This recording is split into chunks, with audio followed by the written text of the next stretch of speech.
we look at violence as a disease and spread from person to person.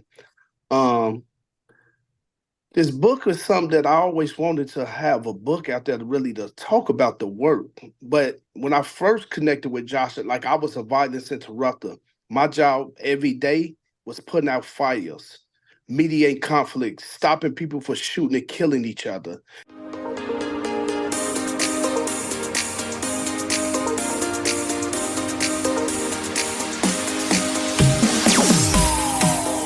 If you look through the show description before you clicked play, you recognized a very familiar name. I'm reconnecting with my man Josh out in Chicago. He's bringing on his man today, and co-author Cobe. They bringing something big out. It's called Interrupting Violence: One Man's Journey to Heal the Streets and Redeem Himself. This is a big, big preview. The book's coming out this summer, but they've got some pre-order opportunities. They want to get some pre-releases out there, but more importantly, they need to let you know exactly what they're working on. Gentlemen, thank you so much for joining Writing with Authors. Awesome. Thank you, Vince, for having us. We're thrilled to Yes, we be happy here. to be here. Yes, happy to be here. Absolutely. And depending on when you're listening to this episode, we're going to have this aired on all three platforms because it does triple dip. There's mental health ties to this. They are obviously expressing their entrepreneurial capabilities by putting this book out into the world. And, Josh, it's great to see how much progress and growth you have each and every time we talk. I'm going to open it up to you. What led to this collaboration between the two of you? Not even just about the book. Where'd you meet? Run that story down for us. Yeah. That'd be great. So Kobe and I have known each other now for probably going on about 13, 14 years, I believe. I think we actually started talking about doing this book like the first time that we met, the first time we were introduced. Um, we were at a community event for violence prevention. We met there, worked together at Cure Violence, then called Ceasefire, which is a public health approach to violence prevention. And we just jammed, we just connected, hit it off really quick. And what's interesting to talk about, just as far as the book's concerned, Vince, which I think will resonate with you and with a lot of your listeners, is that this project actually started as a ghostwriting project, right? So initially, the plan was that, we would ghostwrite, it would be in Kobe's name, and we would get it out there. And we started working on it, and Kobe went, probably about a year or so in the working on it and said, Josh, you're putting a lot of work in. You should have your name on the cover too, right? And I share that story for two reasons. The first, with your audience in mind, and I know you do a lot of ghostwriting too. The first point is you never know where a project's going to take you, right? Like this could have been like a one-off thing, but we're now 15 years down the road and we're still jamming. Kobe's a business partner in several of our endeavors as well. We've got a nonprofit that we started together. So that's the first point. The second point that I wanted to make, just sharing that little anecdote there, is that this man is very generous in spirit. I share it just because it's like one of the things that I have learned from Kobe, and I think comes across in the book, is that there is no reason why everyone can't win, right? And I feel like we're kind of in a dynamic. We're in a world oftentimes where you think like, oh, how am I going to get a leg up? How am I going to get an advantage on my competition or whatever. And one of the things that I have learned from this man is, there are spaces where we can all benefit, where we can all win, and where we can all come out ahead. And I just feel like that just his willingness to share his story and to actually like share credit for it is a testament to that. So I wanted to put that forward. Hey, he sounds like a great guy. I'm honored to have him on the show. I've done my research, of course, because whenever someone comes on, I do a little research, see what they're about. And to me, what stood out the most, Kobe, is that you have a hand in your communities. You're going out there and you're making a difference out there on the front lines, not just talking about it. You're both doing it. So I have to give you both of you props to that. But I want to bring you on, Kobe. Thanks for joining the shows. No, thank you very much, and I'm happy to be honored to be a part of the show today. And big shout out to Josh also. Like he said, I probably met him about 12 to 13 years ago. Back then it was called Ceasefire, the organization I work for now. Today it's called Cure Violence Global. We look at violence as a disease and spread from person to person. Um, this book is something that I always wanted to have a book out there to really to talk about the work. But when I first connected with Josh, like I was a violence interrupter. My job every day was putting out fires, mediate conflicts, stopping people from shooting and killing each other, just changing behavior, changing people's mindset. So once me and Josh had connected, and around that time, the Violence Interrupter documentary came out called The Interrupters. So Josh was like our communication guy. He set me up to go all over the world with the documentary. So once that happened, it's like, man, we was talking about the book and we was talking about it, then we'll get on the book and get off the book and all that because he was so busy, I was so busy. But we just stayed talking about it. So it started happening. We started putting it together. So I'm happy, that we sharing this space together as co-authors of this book because I want my story just to resonate with other people, right? To be able to help other people. Because people are going through different things every day. And people that look like me, sometimes people like, they count us out. They count us out. And I always say it ain't how you start, it's how you finish. So it's important for me to encourage more of my brothers and my sisters in the world that you can do better. You can change. Redemption is real. So to have this book come out and to talk about this, it's everything to me. It's everything. Well, I appreciate you having the courage to share your story because you said it perfectly. We all have a story to share. Doesn't matter what you look like, what your job you have, how much money you make, anything. We all battle something on the inside. And Josh knows with the Mental Health Break podcast, that's something I always try to stand on. And I bring this up often when it comes up with men's mental health. We did a story on Kevin Love. I used to do the spotlight stories. We look into these famous people to let you know we're not alone. Kevin Love talks about how he was raised to mask his emotions, mask his feelings. You're a man. We don't have these emotions, feelings. And now we're all just doing our part to destigmatize that for sure. But before I do a screen share, everyone, if you're watching this on YouTube, if you're not, go to the YouTube channel so you can check it out in a second. We're going to do a screen share to preview the book. Preview your story a little bit without giving too much of the book away, Cobe. I mean, I've been through a lot. I've been through a lot. I grew up in a household where I really had to fend for myself, do for myself. My mother was on drugs. She wasn't around. My father went to prison when I was like 5, 6 years old. He got out of prison when I was 11, got killed. So me just turning to the streets, I felt like the streets were showing me more love. So I grew up without a father. Really, my mother did the best she could do for me, regardless of what she was doing. I had to turn more to my grandparents.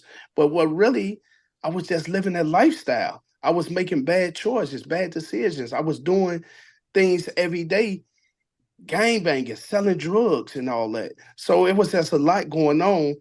But I feel good where I'm at right now. So I just wanted that to be in the book to know it's not how you start, it's how you finish. It's never too late to get it right, to get it together. I have it. I'm typing up some show notes right here. That's going to be right there at the top. It's not about how you start. It's how you finish. And that's the truth. Everyone viewing on, my story by now. Walking home, hit by a car, leaving a bar. You have a couple choices, sit and sulk. Why me? You turn something bad, something good. His different stories turned something tough challenges he had younger to something bigger. He connected with Josh. I'm going to ask one of y'all to please screen share right now so we could do a little preview of this book. Absolutely. Absolutely. All right, so now this is for everyone. If you're tuning in on one of the podcast channels, YouTube link will be in the show description. Go right to it and check out this behind the scenes look from Josh and Cobe.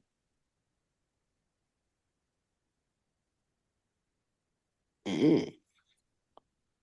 That's a nice looking book now. That's nice now. Yeah. Whoever had the design for the cover, walk us through that, what the cover process was like. Oh wow. Yeah. We actually went through, Cobe, how many was it? Iterations. Um, Orange is actually the color of violence prevention. And so it Okay. was very important that we have that reflected. We wanted that color scheme. We wanted a nondescript city. Kobe, is based in Chicago, but travels all over the country, all over the world, doing these interventions, setting up programs on the ground. Uh, but wow, Kobe, how many covers do we actually I had a think we jam went through session? about 20 of them, didn't we? We really did. No Sounds like a bunch of exaggeration, Vince. entrepreneurs to me that No Yes. exaggeration. recovering Yeah. About the perfectionism. And we yes. we just went back and forth. We were like texting each other in the middle of the night. I don't know about this one. Like da da da da. Just kind of bringing it up. It's a testament, to kind of this collaboration overall, because it's like we're no matter where we were in the world or traveling or whatever, we were constantly just trying to anchor it back to what are we trying to produce here? What are we trying to create? And I appreciate you both putting this forward, creating this because of how many lives it's positively going to impact. We have a preview now. I mentioned in the beginning of the show, boys, that we're doing a little pre-release, a little pre-order, a little opportunity for some listeners here. Whichever one of you would like to take it away, please describe what that entails. Yeah, so right now we actually have some pretty ambitious plans. We're going to be doing a 22 city tour nationwide, You got kicking off Tampa on the in list? You got Tampa on the list or we St. Pete? we're going to be in Florida, but we're looking at Miami and Jacksonville. Okay. Um, Well, I'm going to tell you right now, I'm going to convince you both to add a Tampa stop. If you need help getting a venue, you let me know. I'll go out there and help you get some stuff Oh, situated. that sounds good. I oh, would that Let's would be put it on the list, beautiful. Josh. Yeah, we're Put putting I, it on Josh I the on would that list. right now. love to have you all out here. I mean, I'm in St. Petersburg now. It's just over the bridge. I was in the area for quite a bit of time now, and I wanted to move without moving too far. Yeah. So, Tampa area, as you know, it's been booming. A lot of growth here. So, you definitely keep that in mind. If you want me to help you, just let me know. Yeah. Oh, we love it. We love it. We'll definitely follow up with you on that. Good. But yeah, we're doing this nationwide tour. A lot of activity in Chicago, obviously, that's where we're both from. A lot of activity in New York. There's Kobe, how many sites do you have set up in New So we're York? working with over 30 sites in New York who replicate the Amazing. cure violence model, and 10 sites in DC, 5 sites in Louisville, about 4 sites in Atlanta, just all over. And we got a Really lot of growing. sites in Latin America and different places. Also, this violence affects everybody. Absolutely. Well, the work you're both doing is incredible. I'm real glad that we had a chance to get this announcement on the show. Everyone, tune in down the road. We're going to have these episodes again air on the different podcast networks. Josh, you want to throw me off a screen share?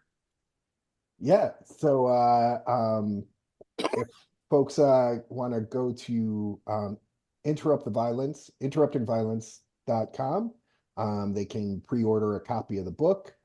Uh, let's see. And yeah, pre-sales are available now. They'll be released everywhere books are available as of July 2nd. July 2nd, books everywhere they're sold. That's great. Well, guys, before we sign off, now that we talked about the book, I want to let our audience know what's up with all y'all going on outside this project. We've got very ambitious men over here. What are you working on outside of this book? I'll start with you, Kobe. You mentioned that you've got all of these sites populating all over the country now. Let's talk a little bit about that first site you had to set up. Back when you were getting started, walk our listeners through the challenges with getting that first one off the ground. So one of the first site we set up was in Baltimore, and it was called Safe Street. Safe Street. Um, it's like when you go into other people's cities and different things like that. Remember, the governor or the health official or the mayor office or somebody reach out to us. They saw the model that we have. They say they want to utilize it. They think it could work and save lives. So we went down there to build the relationships with the community, build the relationship with the people on the ground also. And we were able to show that what we are doing is working, because in Chicago, when we first started the program, we saw like a 67% reduction in one of the worstest neighborhood in the community. I mean, in the world at that time, West Garfield Park. So a lot of people reach out and all that. And, everybody just trying to find ways to help stop that shooting and killing in their community. So the Cure Violence model is a model that really works. And it's data driven, where everything we do is data driven. We want to make sure we document everything we do, right? And we know when you hire the right credible people, you can see shooting and killing reduced in your community. Congratulations on all the progress you've made. I look forward to seeing the next 30 get off the ground. And Josh, we know you got. Yes, the only other thing, and what we started to do also, and we started this in Chicago. You see this hat? Say one city. You see Okay. Josh wearing that shirt. You see I'm wearing this hoodie, one city. So what this was, me and my buddy Joakim Noah, former NBA player for the Chicago Bulls, the Knicks, and everywhere. I'm a Knicks What fan. we Yeah, did, yeah. yes, he played with the Knicks and everything. And shout out to Joakim Noah. You see it right there. You see his jerseys in there. Shout out to Sticks. So what we doing also is we was able to bring 28 violence prevention groups together in Chicago in the host of one city. And when I'm saying we bring in 28 violence prevention groups who are doing this work, and they working with the high-risk participants in these communities. So we just using basketball as a hook to bring everybody together. But the long term is to help these brothers and sisters change their mindset, they thinking, right? So able to do that, we provide programs to help them do that, right? I say programs, we training them in conflict resolution, community engagement, building relationships, and different things like that. So to be a part of this one city has been everything. And now we've taken this one city on the road. We're going to have it going on in DC, New York, Atlanta, and all that. So we connected with other NBA players who want to be a part of this solution of what we're doing to help their city and just really get back. Violence affects everybody. So it's important to do something to get back to help our brothers and sisters all over the world. I agree with you. That's an It's honor, not. man. I'm just so happy to be a part of Cure Violence Globe because it really gave me an opportunity not to just change my life, but to help change other people's life all over the world. Well, congratulations again on how far you both are coming in this great journey. Before we sign off, Josh, our listeners know about your start. They've had the chance to hear your journey on the Entrepreneur Show. Tell us what the latest is with your company. Sure. So the two things that I wanted to just piggyback off of what Cobe just Please. mentioned with the one city. First, Joakim Noah, who Cobe is really tight with. We interviewed him for the book. He's featured throughout the book. He also wrote the foreword to it. So he is a completely invested individual. The second thing I wanted to mention is that, inspired by Cobe's work, inspired by everything that, we've kind of documented in the book, we've launched our own nonprofit, Transform Justice. And that is essentially, as you and many of your listeners know, Odd Duck is focused on storytelling for social change. That's what my company does. Transform Justice is really focused on the narrative, the stories that we tell around public safety, around violence prevention, around formerly incarcerated, and trying to change that narrative for the better. It's the everything that I've learned from Odd Duck has been poured into Transform Justice. And Cobe and I are co-founders. We started this thing from the ground up to try to drive this story and this change overall. And we've facilitated, one city through a lot of the Transform Justice work. Cobe, did you want to tell them about Alex Kotlowitz, man? And Alex Kotlowitz, he's a filmmaker behind The Interrupters and the author of best-selling books like There Are No Children Here, The Other Side of the River. Alex actually wrote the preface to the book as well. That's awesome. So definitely shout out to AK for You've got some people involved in this project, but it doesn't surprise me when Josh puts something out in the world. I know a lot of good's going to be attracted to that. I got to thank you both so much for having this story hit on one of my shows. I'm honored to have that happen. Everyone out there, be sure to go to the links in bio. I'm going to have them send me everything we need for all of the foundations and organizations they spoke about. Absolutely. Whatever sounds like it's of interest to you, be sure to click that link, go check it out. And, you know, they're willing to connect with you because they want to make a difference. Boys, Awesome. Thank you so much for stopping by. We're signing off today you, from Chicago down to Tampa. You heard it. They said they're going to make a stop here. So if you're here, got to hold them to it now. So we're going to see them out here soon, celebrating that book release. Because just so you know, Florida, if you were to drive, like I've done the drive from New York many times, you get to Florida, you get to Jacksonville at the tip. It's like another 4 hours to Tampa, 4 hours to South Beach. So we got to go there anyway. You got to stop along. You got to It's stop on the way. Got to stop along the way. It's halfway. And then you got Orlando and Central Florida like us. It's a ridiculously big state. And you have a lot of opportunity here. If I can get you set up anywhere, just please let me know. Take care, guys. Thanks, Okay. Yeah. Thanks a lot. Appreciate you. Bye.